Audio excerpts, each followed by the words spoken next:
Bonjour et bienvenue à cette dernière table ronde du rendez-vous politique 2023. Je m'appelle Florent, je suis adhérent de l'association depuis 2019 et voilà, je suis restaurateur à Paris.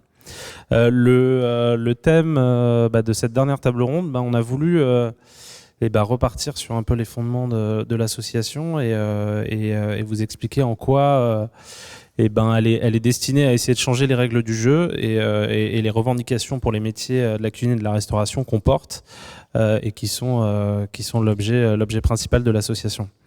Donc l'idée, c'est de vous présenter quelques points du manifeste texte qui a été écrit par l'association et de présenter les revendications politiques finalement de l'Alliance. À la fois avec Xavier, qui est Xavier Hamon, qui est là depuis le début de l'aventure et qui va pouvoir donc reprendre un peu les fondements et l'historique de l'association et pourquoi on en est arrivé là. Et puis Claire, qui pourra aussi nous donner son éclairage, qui est récente adhérente finalement en 2022 et qui est cuisinière à Saint-Nazaire, fourchette et bicyclette, et qui est un traiteur végétarien et zéro déchet. Donc voilà, donc je vais rappeler deux petites choses. Il reste des places pour s'inscrire au banquet, donc n'hésitez surtout pas. Et la deuxième chose, encore une fois, c'est qu'il y a des caméras, mais les caméras, elles vont nous filmer nous et pas vous, donc il n'y a pas de problème d'image. Vous ne serez pas filmé à votre insu. Je voulais aussi rappeler en quelques mots un peu ce qui constitue l'association. Aujourd'hui, on est 70 adhérents. L'objet, je viens d'en parler. Et voilà, l'ambition qu'on a, c'est d'être un acteur qui compte dans les futures décisions qui portent à notre métier et à ce secteur. Et voilà, et c'est ce qu'on va essayer de vous expliquer pendant cette petite heure. Bon, d'abord, l'association a essayé de changer les règles à travers un texte philosophique autour de la vision artisanale du métier. Et donc, on va essayer de vous présenter quand même en quelques mots ce manifeste et en quoi il est important. Donc, Xavier, je vais te laisser la parole. Est-ce que rapidement, tu peux nous expliquer le contexte et pourquoi vous en êtes arrivé, parce que moi, je n'étais pas là dans l'association à ce moment-là. Quelle est la raison d'être du manifeste et son contenu ? J'ai bien entendu rapidement, donc je vais le faire rapidement. L'idée du manifeste, en fait, il est né à force de se rencontrer. L'histoire de l'Alliance, c'est d'abord une histoire de rencontre. On se donnait rendez-vous dans plein d'événements, des rendez-vous plutôt gastronomiques, culinaires, de production. Et c'était des prétextes pour nous retrouver autour d'une table et surtout de discuter. Et au bout d'un moment, on s'est aperçu qu'il y avait énormément d'idées qui fusaient, parfois dans tous les sens, mais parfois ordonnées. C'était de plus en plus ordonné, ça devenait de plus en plus clair. Donc l'idée a été de commencer à prendre des notes sur les réunions qu'on avait ensemble. Alors pas les notes d'1h du matin, hein, plutôt celles de la fin de l'après-midi. Et au bout de 3 ans, ça a fini par ressembler à un début de texte qui pouvait être présentable et présenté en 11 points, qui sont un peu nos engagements issus de notre pratique, pas issus d'une envie géniale d'être parfait partout, mais c'est bien en piochant dans les initiatives des uns et des autres. On n'a pas fait un manuel du petit cuisinier génial, mais on en a fait plutôt un texte, effectivement, qui prend des positions sur les questions du vivant, sur les questions des rapports à la violence, sur les questions de la privatisation du vivant, sur les questions des rapports sociaux et des rapports de genre dans le métier, notamment. Il prend des positions aussi sur le modèle et le système économique dominant. Voilà pourquoi on a créé le manifeste. On a voulu en faire un texte publiable et publié, pour que ce soit aussi une façon de nous reconnaître pour les gens qui voulaient nous rejoindre, pour cadrer un petit peu les engagements. Voilà. Peut-être juste une petite précision sur la fin de ce travail-là, qui a duré un long moment. Hein. C'est difficile d'écrire à 15. Mais au final, au-delà des 11 points qui sont développés dans le manifeste, il y a un postulat qui est apparu important et qui s'est avéré juste encore plus aujourd'hui. C'est que ce qu'on fait n'est absolument pas compatible avec un quelconque modèle économique et encore moins dans le système capitaliste tel qu'il est présent en permanence. Je rappelle d'ailleurs que vous pouvez consulter le manifeste sur le site de l'Alliance et à l'entrée, vous avez des versions papier, donc n'hésitez pas à en prendre une, elle est dépliable, et il y a toutes les informations, même au-delà du manifeste, il y a un condensé et tout un tas d'informations sur l'association.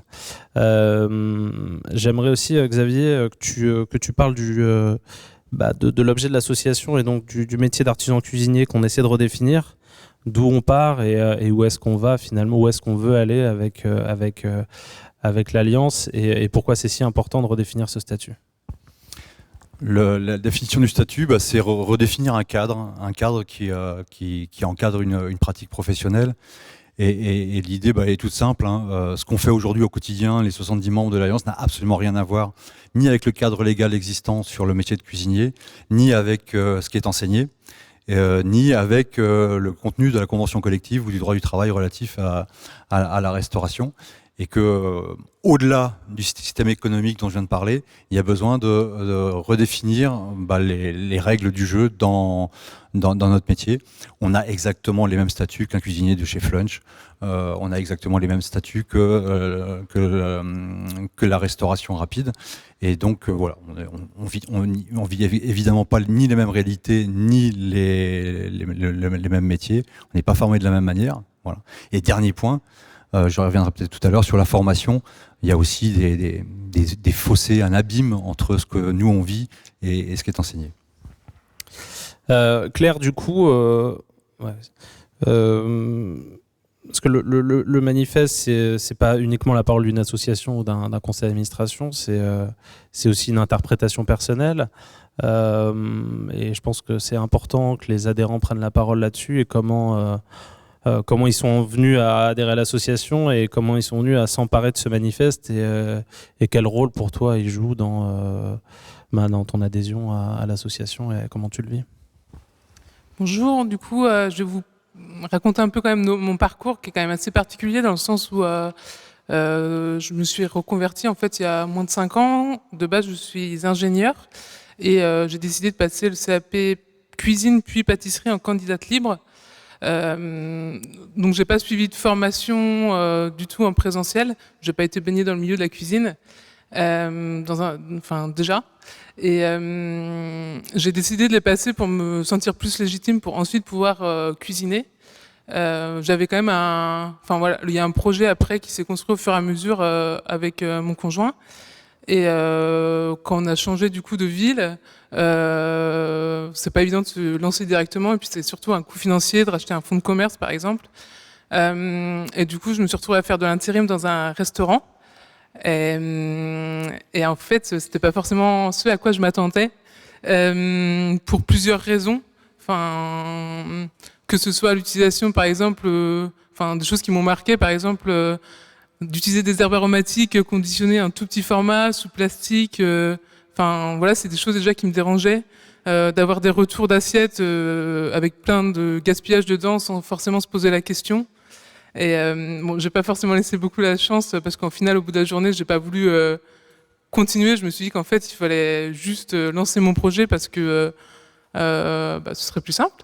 Enfin, notre projet, du coup, parce qu'on a réfléchi ça à deux pour savoir, mettre toutes les valeurs au sein de notre établissement. Voilà, et donc ça s'est fait assez rapidement au final parce que cette journée d'intérim a eu lieu en avril et puis au mois d'août on lançait fourchette et bicyclette. Donc dans un premier temps c'était uniquement de la livraison à vélo de repas. Donc tout végétarien, c'est un choix qu'on a fait dès le départ pour aller vers une diminution de la consommation de viande. Ensuite on utilise dès le départ aussi que des produits bio et le maximum en local. Et puis, il y a le choix aussi de faire ça dans des bocaux qui sont consignés. Et donc, au tout départ, je récupérais les bocaux après chaque repas. Voilà. Et du coup, c'est comme ça que j'ai connu l'asso, parce que j'avais Noémie, qui est sur Bordeaux, en fait, a une activité semblable. Elle livrait également à vélo, en fait, les repas. Avant d'arriver sur Saint-Nazaire, donc on était sur Bordeaux et je l'avais contacté pour pouvoir échanger et savoir plus sur son activité pour pouvoir se lancer, quoi. Voilà. Et c'est quoi les 2-3 points qui t'ont interpellé sur le manifeste? Qu'est-ce qui a fait sens pour ton métier et pourquoi? Ouais. Bah alors du coup, Xavier, il en parlait tout à l'heure par rapport à la formation notamment. Enfin, parce que du coup, vu que j'ai le CAP cuisine et le CAP pâtisserie, on peut dire que je suis une artisane. Mais je trouve pas que ça me définit du tout en fait. Enfin, pour moi, c'est plus que ça. C'est transformer quelque chose de ses mains et puis le faire avec des produits bruts. Et enfin voilà, c'est une. Enfin, je me reconnais pas dans la définition même de l'artisan par le CAP quoi. Voilà. Euh, Ensuite, il y a aussi le troisième, un des points aussi, c'est une cuisine pour tous et toutes, dans le sens où la fonction première, c'est nourrir. Enfin, nous, ce qu'on cherchait justement, c'est quand même faire une cuisine abordable, qui puisse que le plus de personnes possible puissent en fait faire appel à nous pour manger, qu'on n'ait pas eu le temps de cuisiner la veille et qu'on ait besoin de manger et de pouvoir y aller en toute confiance, en sachant que les produits sont de bonne qualité, ont été choisis avec soin, et qui fait vivre aussi l'économie locale, dans le sens où pour nous, ça a quand même une grande importance en fait de faire travailler des producteurs et des fournisseurs locaux.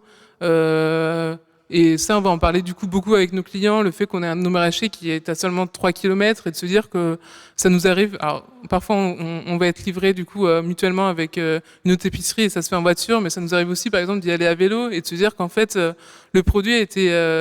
Enfin, les carottes, les tomates ont été cultivées à 3 km. Après, elles font 3 km, et elles font 3 km à vélo. On les transforme et le consommateur le mange dans la semaine. Voilà, on trouve ça assez chouette, quoi. Et il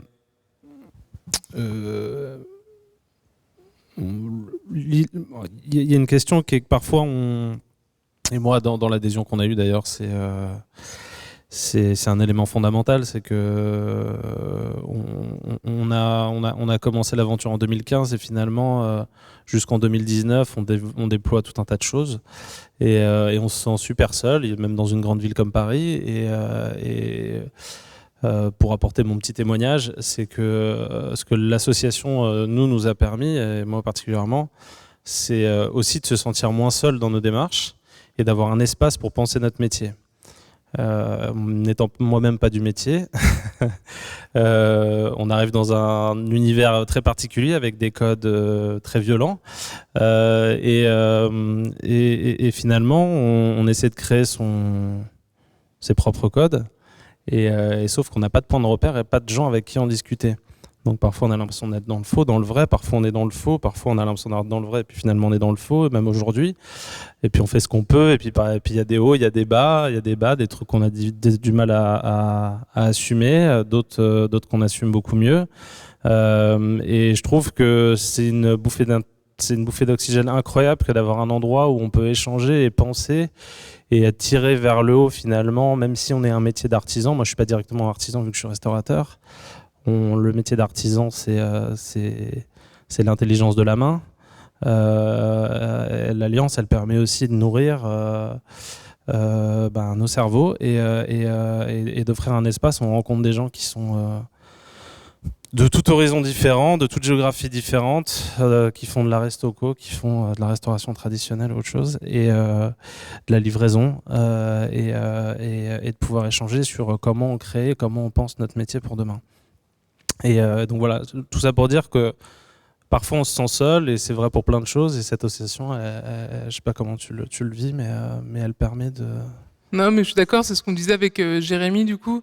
Depuis 1 an et demi qu'on a rejoint l'association, on trouve qu'il y a beaucoup plus de sujets dont on va parler, et plutôt les conditions de travail ou les conditions du métier d'artisan. Et puis surtout, ça va être aussi quelque chose dont on va parler aussi avec d'autres restaurateurs cuisiniers en fait sur Saint-Nazaire. Et on voit que ça bouge aussi. Il y a des nouveaux restaurants qui se créent, des nouveaux établissements. Et on sent qu'il y a une conscience qui se fait vis-à-vis de la condition d'artisan cuisinier, quoi. Est-ce que tu peux expliquer comment tu as adhéré et finalement comment tu es arrivé jusque... Ouais, du coup, pour adhérer, en fait, alors moi je connaissais Noémie et on en avait parlé. Et ensuite, il y a eu un premier échange avec la coordinatrice de l'association, donc Gabrielle, et puis également avec une autre adhérente. Voilà. Et ensuite, on avait pris connaissance du manifeste qu'on retrouve sur le site internet. Et puis, on avait cotisé. Et c'est fait. Voilà. Et est-ce que tu peux parler aussi de tout ce que tu as fait depuis que tu es arrivé, parce que pour le coup, tu as fait beaucoup de choses, et voilà comment s'organise finalement le travail et tout ce qu'on peut faire au sein de l'association. Ouais, alors en fonction des périodes, on va dire, parce qu'on a plus ou moins de temps, on va pas se mentir, il y a des périodes plus chargées que d'autres. Alors l'année dernière, j'avais été pas mal sur le premier rendez-vous politique, justement. Donc ouais, j'avais passé pas mal de temps sur la conception, l'approvisionnement aussi, les recettes, enfin voilà. Et puis on peut rejoindre aussi du coup des groupes de travail, que ce soit le groupe communication, groupe plutôt plaidoyer, et puis après il y a les événements, les 2 événements dans l'année, que ce soit l'AG et après le rendez-vous politique, des événements qui ont été plus ponctuels mais assez intenses finalement à préparer. Voilà. Et après il peut y avoir d'autres petites missions en fonction voilà, en fonction du temps de chacun. Ouais. On va passer sur les revendications, c'est un point important. L'association a pour vocation de, comme je l'ai dit, d'être un acteur qui compte dans le rapport de force avec les décideurs. Et Xavier, est-ce que tu peux nous donner le contexte finalement de l'établissement de ces revendications et comment, qu'est-ce qu'on compte faire en fait finalement? Alors, le paradoxe, c'est que une fois qu'on a fait l'analyse de notre situation et qu'on a tiré le bilan que je viens de faire tout à l'heure avec la situation de la genèse, donc il y a du boulot, on n'est que 70, on est ridiculement petit, et en même temps on a une qualité, c'est qu'on est tenace et qu'on lâche pas. Et qu'on continue à apprendre, mais on s'est dit que de toute façon il fallait qu'on rallie d'autres partenaires, et que pour ça il fallait être plus clair dans ce qu'on voulait défendre. Et l'idée, c'est justement de poser des revendications qui nous permettraient demain d'exercer autrement notre métier et de pousser jusqu'à la modification de la loi. Donc on est sur un combat, une lutte politique pour influencer, faire du lobbying, du plaidoyer, mais aussi commencer à titiller d'autres organisations professionnelles pour soit nous rejoindre, soit débattre, soit combattre, peu importe, ça dépend lesquels. Et donc voilà, le but des revendications, c'était ça. Et la première des revendications, c'est vraiment ce fameux statut. Qu'est-ce que c'est qu'un artisan cuisinier? De quoi c'est fait? Et donc de décliner en quelques points, en commençant par la formation. Qu'est-ce que c'est que former un artisan cuisinier à partir du manifeste qu'on a écrit, et quels sont les contenus et les référentiels du métier. Voilà, au-delà de couper, griller, sauter, poêler, couper en julienne, en bâtonnet, ce que vous voulez, peu importe, on n'a rien dit de ce que c'est que la cuisine. Et donc, dans la formation, comment on reconstruit les formations, comment on reconstruit aussi le rapport au travail dans nos métiers. On a parlé allègrement des abus très connus dans notre métier, mais il y a aussi un gros souci, et des grosses questions qu'on se pose et auxquelles on ne répond pas nous forcément, c'est quel est aujourd'hui, en 2023, notre rapport au travail, tout simplement. Qu'est-ce que ça veut dire, travailler avec le vivant? Travailler avec le vivant, c'est ne pas maîtriser tout. Et quand vous travaillez avec du levain, par exemple, vous n'êtes pas maître de la durée de la pousse, du temps de cuisson, du résultat. Et comment on fait rentrer ça dans un cadre de travail, dans un code du travail, dans une convention collective? Et c'est plus globalement demander à ce qu'on recrée des espaces de discussion, que ce soit dans les entreprises et entre les organisations, pour poser cette question du temps du travail en rapport à nos engagements. Travailler avec le vivant, c'est aussi travailler avec nous. Comment on se préserve, comment on va jusqu'au bout de nos carrières, comment on se préserve dans le temps ou au quotidien. Et puis, c'est aussi la question le statut de l'artisan cuisinier, c'est aussi la question du regard de la société sur ce qu'on fait, regard comptable et fiscal.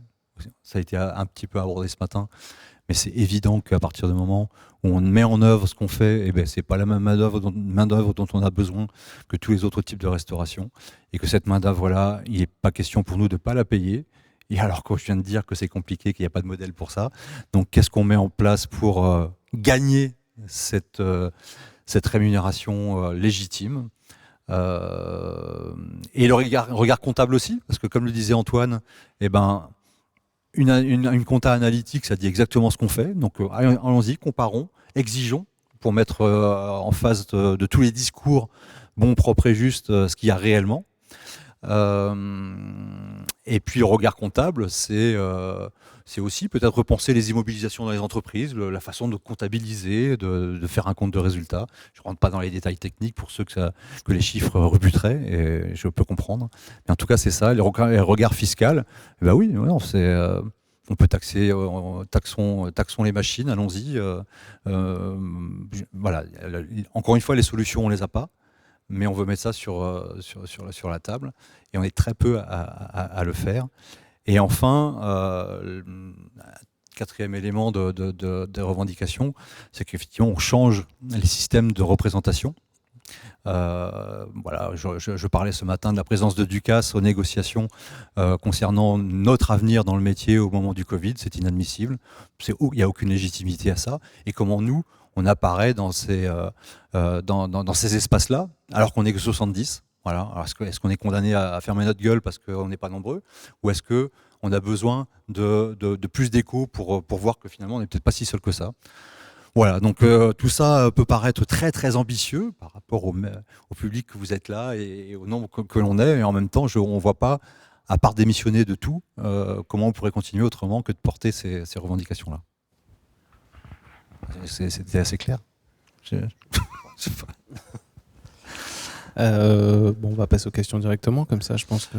Peut-être un petit mot sur la formation, puisque je suis aussi à ce titre-là donc l'Alliance des cuisiniers a donné naissance, l'Alliance des cuisiniers qui est devenue Alliance des tables libres et vivantes pour s'émanciper de Slow Food, et a aussi créé un espace particulier qui s'appelle l'Université des sciences et pratiques gastronomiques, et qui est un espace pour repenser les formations dont je parlais tout à l'heure, mais aussi pour proposer une autre façon de manger, donc une cantine, et encore une fois, un autre espace pour partager le moment de la cuisine et ouvrir cette université à tous ceux qui se posent des questions sur leur alimentation.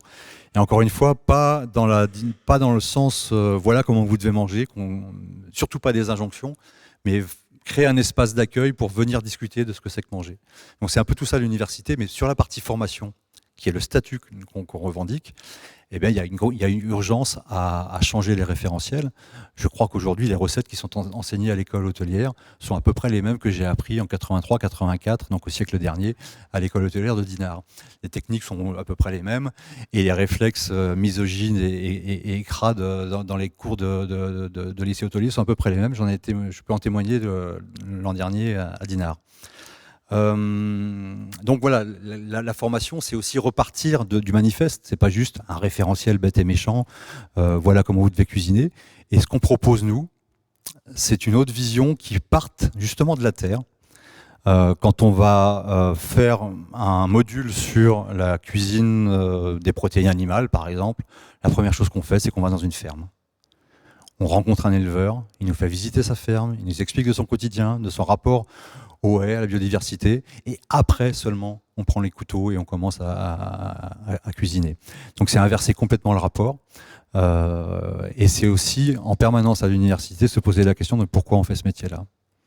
Et on se la pose pas assez souvent à mon goût, sinon il y a plein qui arrêteraient, ça serait peut-être bien, et il y a peut-être beaucoup plus qui s'y mettraient, et ça serait peut-être bien aussi. Voilà. Et avant une petite conclusion, on va prendre vos questions sur cette table ronde. Donc, à vos questions. Donc la question, c'est comment le manifeste a été créé, à combien et comment ça s'est passé? Beaucoup de monde, il y a une vingtaine de personnes qui ont contribué, certains sans le savoir. Parce qu'ils sont venus dans le groupe et ils sont pas restés dans l'association. Mais c'était une compilation de notes qui ont été prises lors de rencontres de cuisiniers. Et à force de notes, à force de comptes rendus, on a fini par avoir un texte qui a été finalisé de mémoire avec un groupe d'une douzaine de personnes. C'était invivable. Donc ça s'est fini à un groupe de 3 personnes. et un groupe de 2 pour finir. Parce que là, pour le coup, l'écriture collective, c'est une sacrée expérience et je vous conseille pas de tenir le stylo. Il faut rajouter, tu en as un peu parlé, mais que voilà, le manifeste il est en évolution constante et que chaque adhérent peut continuer à l'écrire. Voilà, il y a des thèmes qui surviennent au fil de l'évolution de notre monde et de notre société et puis de notre métier. Donc c'est pas quelque chose qui est dans le marbre, c'est quelque chose qui doit vivre et qu'on doit faire évoluer. Donc chaque adhérent peut évidemment proposer de l'amender, de l'ajouter ou de supprimer des éléments. Il est vivant comme le reste de ce qu'on prône, quoi. Donc quelles seraient les lois finalement auxquelles tu penses et qu'il faudrait changer et quelles lois on pourrait proposer Si on prend par exemple l'encadrement de la définition de l'artisan cuisinier, elle existe. Donc personne nous a attendu pour le faire, sauf qu'elle est tellement réductrice que c'est pas possible de continuer avec ça. Il suffit d'avoir un CAP, d'avoir une entreprise de moins de 10 salariés et de faire du fait maison. Quiconque connaît le contenu du décret qui définit le fait maison considère que c'est pas parce que c'est marqué fait maison que c'est cuisiné. Parce que le décret qui encadre le fait maison a ouvert la porte à toutes les préparations et aux assemblages en cuisine. Donc ces 3 critères suffisent pour définir l'artisan cuisinier aujourd'hui, et c'est dans la loi. Donc typiquement ça, il faut qu'on le change. Et puis peut-être que ça, plutôt que de changer ça, on pourrait aussi imaginer avoir l'ambition de porter une loi beaucoup plus globale sur tous les métiers que ça concerne, pas simplement le nôtre. Et là, on aura peut-être la chance d'être un peu plus de 70. Je pense notamment au métier de la production, mais au métier du service. Et ça pourrait être soutenu par aussi beaucoup plus de mangeurs. Donc voilà, plutôt que de réformer ce qui existe, plutôt peut-être encadrer différemment. On n'est pas des pros du syndicalisme, on n'est pas des pros des organisations professionnelles, on ne sait pas par quoi commencer. On a des expériences avec des élus qui pourraient porter certaines choses, mais on a aussi des expériences plutôt malheureuses avec eux. Donc voilà, voilà l'ambition. Comment y arriver on n'y arrivera pas tout seul, on aura besoin de conseils et d'appui très certainement. Mais voilà un peu, je ne sais pas si j'ai répondu à la question. Après, sur chacune des revendications, finalement, il y a des lois qui sont déjà en place et qu'on souhaiterait modifier. La formation, c'était le cas. On a eu maintes discussions lors de la création de l'USPG sur le fait que la réforme de la formation professionnelle fait que des organismes de formation de la taille de l'USPG sont très difficiles à faire naître et à mettre en activité, parce que voilà, t'en parleras mieux que moi, mais voilà, la réforme qu'il y a eu a plutôt permis aux gros organismes de formation d'émerger plutôt qu'à... Effectivement, la réforme de la formation professionnelle a amené à une industrialisation de la formation avec des normes qualité comme l'HACCP et auxquelles il faut adhérer, remplir. C'est un travail administratif de dingue pour 200 personnes qui passent dans l'année à l'USPG, ce qui est assez peu, assez ridicule. Néanmoins important sur un territoire. C'est un travail administratif de dingue. Donc on voit bien que si on n'a pas les reins solides, si on peut pas avancer la trésorerie, c'est très compliqué. Et puis, une fois qu'on a fait ça, on est uniquement sur la qualité des formations. On n'a toujours pas référencé nos propres formations. C'est-à-dire que changer de référentiel, c'est aussi écrire comment nous on veut former les gens, pourquoi, dans quel contexte, est-ce que ça répond aux besoins, à la demande, donc selon qui lit le référentiel et notre argumentaire, et ça passe ou ça passe pas. Comment il est validé, par qui il est validé, et c'est un processus très très long. Voilà. Et après, on est encore dépendant des politiques de ceux qui financent la formation continue. D'une année sur l'autre, les règles changent, les tarifs changent.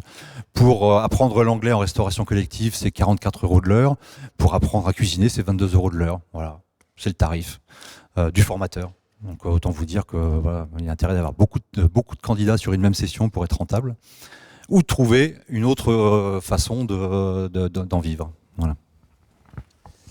Et il y a aussi quelque chose qui forcément est un élément pour une association comme nous qui est assez compliqué, c'est qu'on ait des métiers, qu'on soit à son compte ou pas, dont on a du mal à se désaliéner. Je sais pas si c'est très français, mais et donc du coup, et parmi les revendications qu'on pourrait avoir, et donc légales dans la convention collective, ce serait de permettre aux salariés, d'ailleurs comme à l'indépendant, d'avoir 2, 3, 4 jours qui soient sacralisés pour pouvoir avoir une implication associative ou professionnelle ou syndicale. Et voilà, aujourd'hui c'est extrêmement limitant. On est 70 dans l'association, on n'est pas 70 ici aujourd'hui. Et une vaste majeure partie des gens qui sont pas là ne le sont pas parce qu'ils peuvent décemment pas supprimer un jour de chiffre d'affaires ou voilà. Donc voilà, c'est un exemple de loi qui pourrait être dans nos revendications. C'est vrai que de rendre obligatoire 5 jours de formation par an à un cuisinier qui a le pouvoir d'empoisonner les gens, ça me paraît normal, le minimum vital. Si on veut pas vivre en danger. Donc c'est des petites choses toutes simples qui existent dans d'autres professions, qui sont encore pires dans d'autres, mais voilà, l'obligation à la formation professionnelle, moi, me paraît très importante, par exemple. Il y avait une autre question. Est-ce que je peux parler des pratiques dont j'ai été témoin à Dinard, c'est ça? Vous êtes de Dinard? Non? Tout simplement, je suis rentré dans une cuisine. Moi, j'avais quitté le lycée hôtelier Dinard à la sortie de mon BEP en 84. J'y suis retourné l'an dernier pour donner une formation en tant que formateur et j'avais loué un espace. Or, l'espace était partagé avec un autre groupe de bac pro, je crois. Et j'entendais les mêmes blagues de cul sexistes que dans les années 80, avec des nouveaux stagiaires, une nouvelle génération. Pour certains gênés, pour d'autres hilars, et comme si c'était normal. Voilà, tout va bien, rien n'a changé. Voilà. C'était l'an dernier, même pas, je crois, au mois de mars.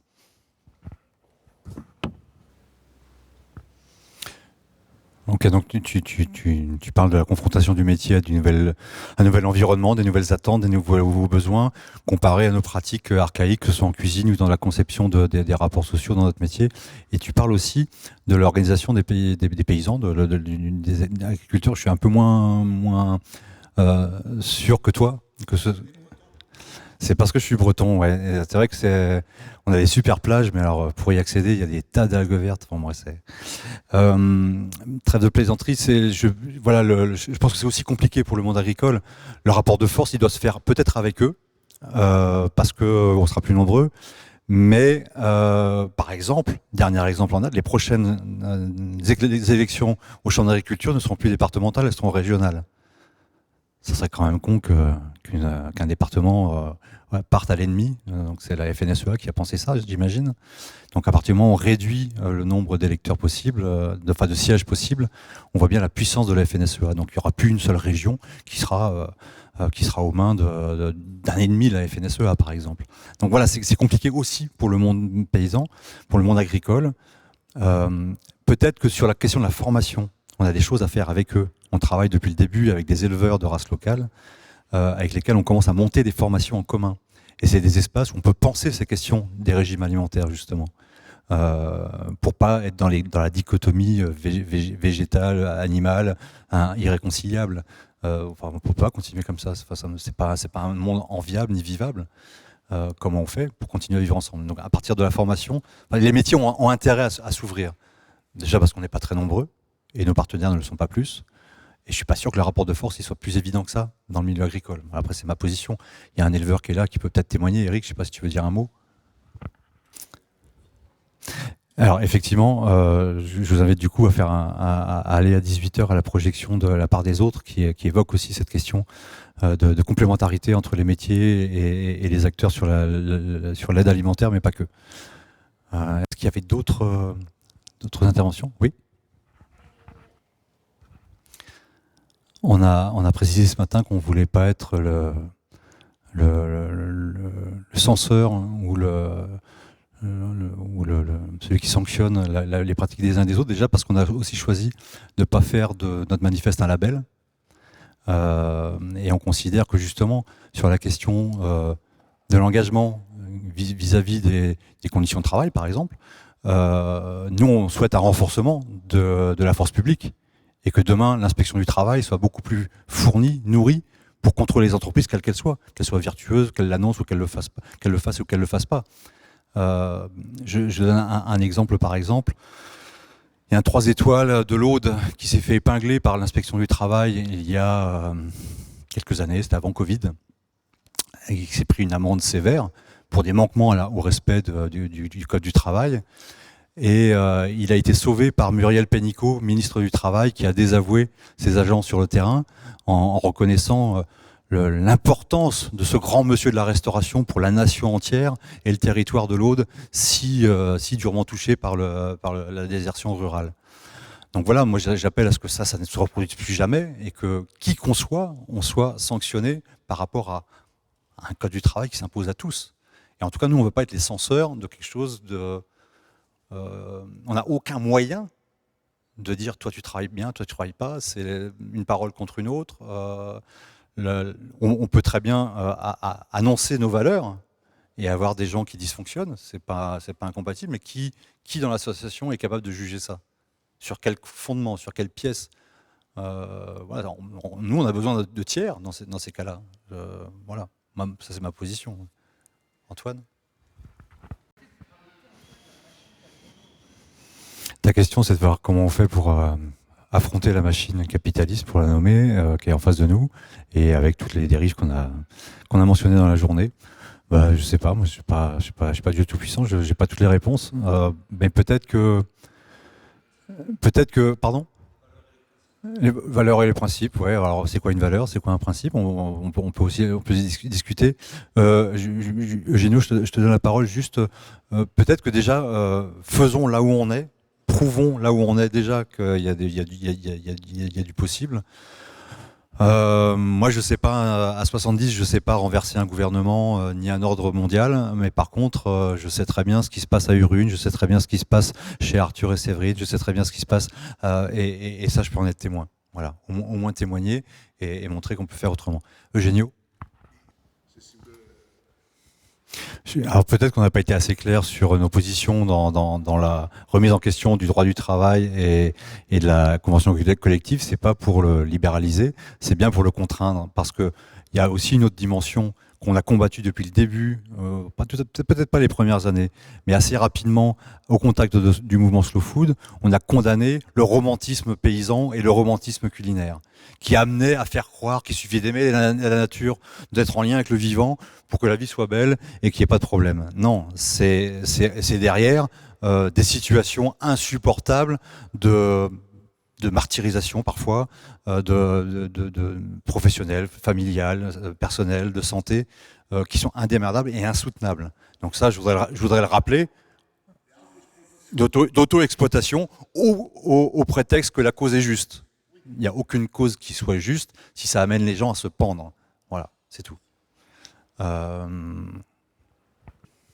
Donc je reformule pour que ce soit entendu par l'enregistrement, c'est que tu soulignes qu'il y a autant d'entreprises quasiment que d'adhérents et que on a vu défiler, on a accompagné, on a engagé des tas de personnes qui sont passées par nos établissements et qui ont aussi bénéficié de notre façon de penser le métier, de le voir, et que certainement qu'il y a du compagnonnage à imaginer et à officialiser.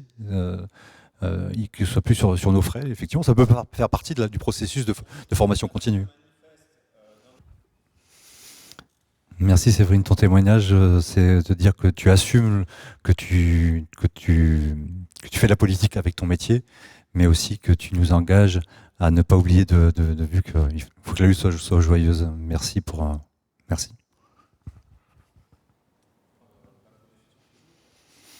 Donc tu proposes une action proactive de l'Alliance envers tous les organismes de formation qui ont besoin de lieux de stage pour qu'ils soient plutôt fléchés vers nos endroits. Pardon, oui, excusez-moi. Je vous remercie de nous avoir remerciés, d'avoir laissé la place aux mangeurs. J'ai du mal avec consommateurs parce que là, pour le coup, s'il y a bien une construction marketing, c'est bien celle-là. Qui vous invite à être très passif, alors que les mangeurs, voilà, c'est en fonction de l'estomac aussi, de la faim. Donc merci, nous vous avons remercié de vous avoir laissé la place pour mieux comprendre. Voilà.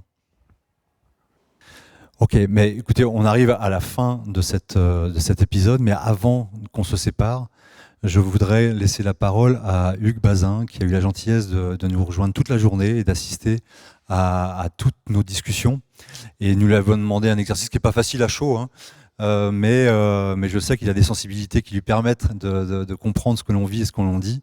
Et donc je vais inviter Hugues à nous rejoindre pour nous faire un petit débrief à chaud de ses impressions. Et voilà, de commenter tout ce qui a été dit aujourd'hui. Merci Florent, merci Claire, à tout à l'heure.